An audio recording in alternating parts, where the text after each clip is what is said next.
today. I am Kenesha Michelle, and I decided that I wanted to get on here and share with you guys my first trimester journey. I'm actually in my second trimester, almost out of my second trimester, and I just haven't had the time to film for this first trimester, but I'm gonna try to get it in tonight. So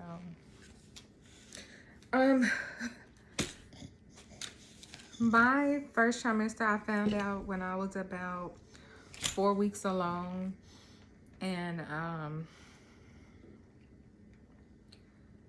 my boobs actually was really sore and heavy, and I was just like, let me just try, let me take the test, because I've taken 1,000 tests and they were all negative. So I wasn't expecting for it to be positive, but it actually was. I didn't believe it. Not initially. I was happy for sure, but I called my doctor and I had them to do a blood test. That came back positive, and then 2 or 3 days later we did another, and that also came back that I actually was pregnant. But I took pregnancy tests up until my 8-week appointment, because I was so nervous. We had tried for a long time, and so I was just trying to make sure that, that I was still pregnant, I guess. I don't know. But I found out at 4 weeks pregnant, because my boobs were really sore, they were heavy, and I was starting to feel like cramping, more so like period cramps. And so I didn't have my period, and it was like, okay, the signs are there, but it's not coming. So, I guess let me just try and take a test. So that's what happened, and I got pregnant. So along with the pregnancy came morning sickness, and I had the worst morning sickness ever. It was all day long. My dogs are playing. It was all day long, and I don't know, it just wasn't for me. This is my first pregnancy, so I'm just like, nobody told me about, I knew that they had morning sickness and all of that stuff, but I didn't know the severity of how bad it could be. And I got the worst end of it. It was bad. I couldn't stand to smell perfume. I couldn't stand to smell any kind of scented lotion. So I didn't go into work. I wouldn't bathe with anything scented. I wouldn't wear perfumes or lotions or anything that had a scent to it. I just couldn't stand it. But, around me when I'm at work or whatever, my patients will come in and they have it on, and it makes me sick to my stomach. But, I made it work. I'm just looking down at my notes to make sure I got everything. Hungry. I was extremely hungry all the time.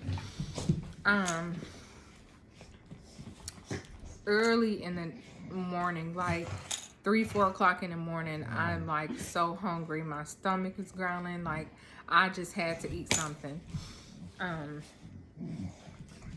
that carried on all throughout the day, late at night, and it got to the point, I'm not a breakfast person, so I had to eat breakfast. Like every morning, I had to put something on my stomach every morning for breakfast.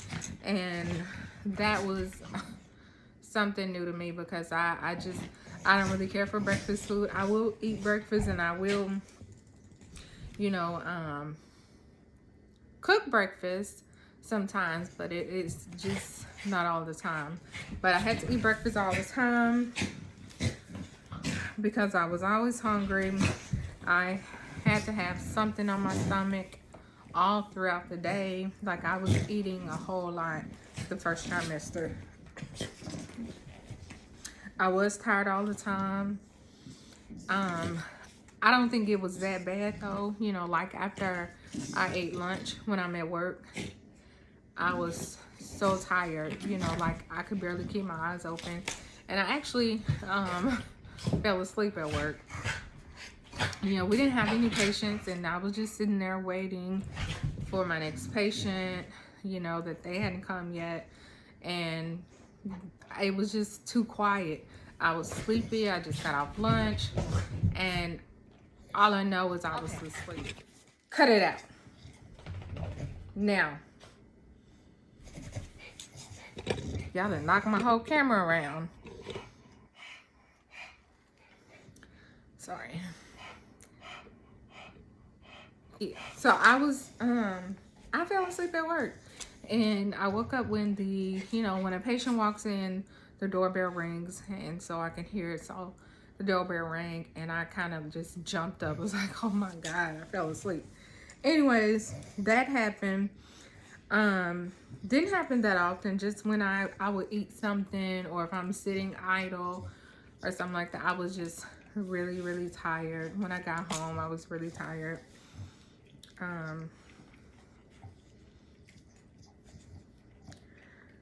When I brush my teeth every morning, and I'm 25 weeks pregnant now, and it happens till this day, I gag every time I brush my teeth.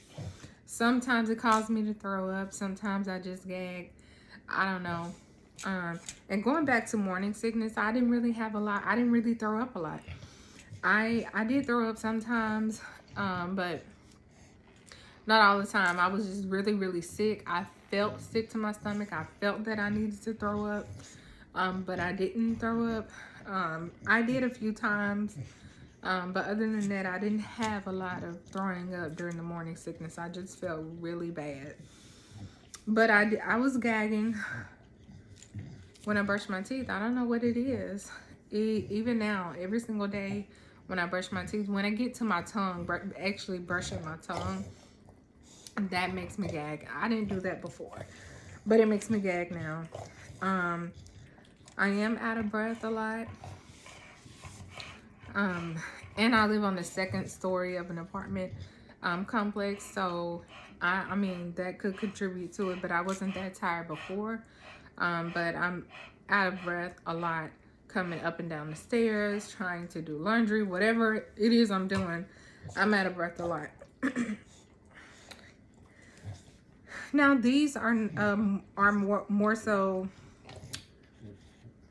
for me, not like symptoms that I'm having. I will say that I am pre-diabetic, so I'm automatically high risk. Basically because of my age, you know, I'm 35, my first pregnancy, and then I have pre-diabetes. So I automatically became high risk, and so I see a high risk doctor, and they are very strict on me. Very strict. I have to monitor my glucose every single day, 4 times a day, for the remainder of my pregnancy. So I have to wear this thing here, and I just use my phone to scan it after I eat. I think 2 hours after breakfast, 2 hours after lunch, 2 hours after dinner, and then fasting I have to do. And just throughout the day, it'll alert me on my phone to check it if my glucose levels are getting low. Stop. So yeah, my doctors are very strict with this glucose. I stay in trouble all the time because I feel like I want to eat whatever I want to eat, you know, because I have an excuse now, you know what I mean? Like, I don't know. I just feel like being pregnant, I should be able to eat whatever I want to eat, however I want to eat it, and whenever I want to eat it. But having pre-diabetes, being high risk, that's just not how it goes. So I have to diet a lot. I have to watch what I eat a lot. Sometimes I still get in trouble with it because, you know, I just kind of just eat what I want sometimes. Hey, stop. I kind of eat what I want. But, you know, I try my best to do good by it. I'll take, so with the pre-diabetes, I take an aspirin every night. Dakota, stop.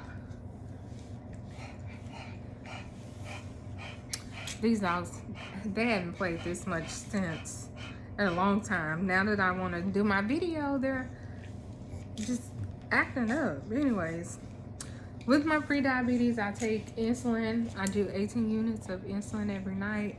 I have to take an aspirin, baby aspirin, every single night up into delivery. And also vitamin D I have to take. And of course my prenatals. I take the prenatal gummies because the prenatal pills just made me so sick to my stomach.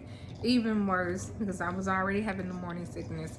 And on top of that, I was getting sick taking the prenatal pills. So I switched to the prenatal gummies. And I switched to taking them from morning to night. That makes a lot of difference, taking them at night. So aspirin, vitamin D, insulin, and my prenatals I take every night before bed.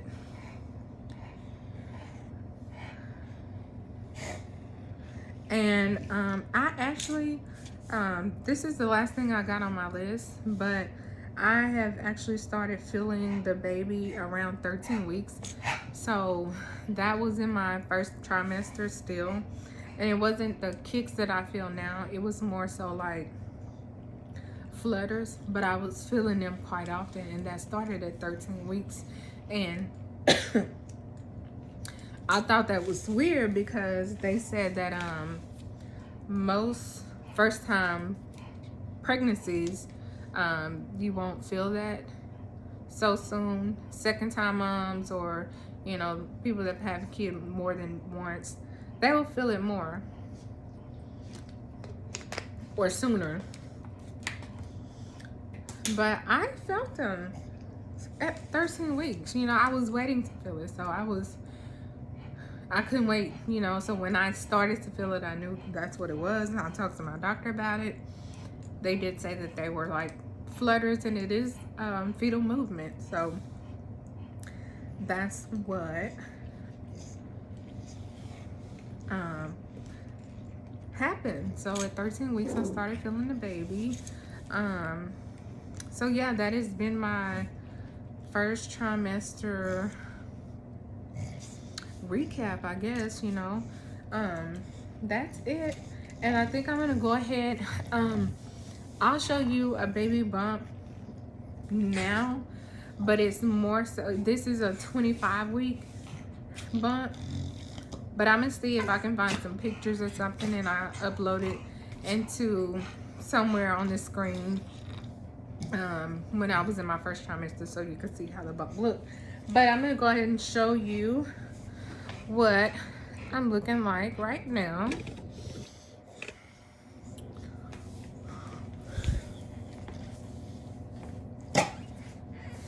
So this is me at 25 weeks.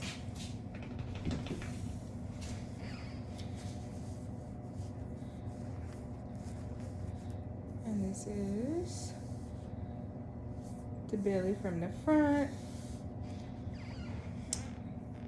and the belly from the side.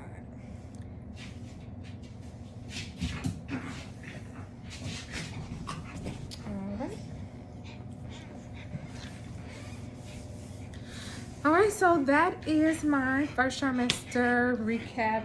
I am almost out of my second trimester, so I'm going to try to do a video per trimester at the end of each trimester. So I'm not going to wait as long as I did for the first trimester. So at the end of the second trimester, I'm going to try to go ahead and get that video out, because I have a lot to talk about for the second trimester as well. There was a lot going on, a lot of new things. So I will get that video out as soon as possible. I am due January 2023. Due date is supposed to be January 12th, but who knows.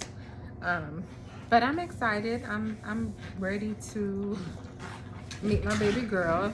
It is a girl, so and I guess I will tell you guys her name at the end of the 3rd trimester video. So thank you guys for watching. Stay tuned for the next video. Bye.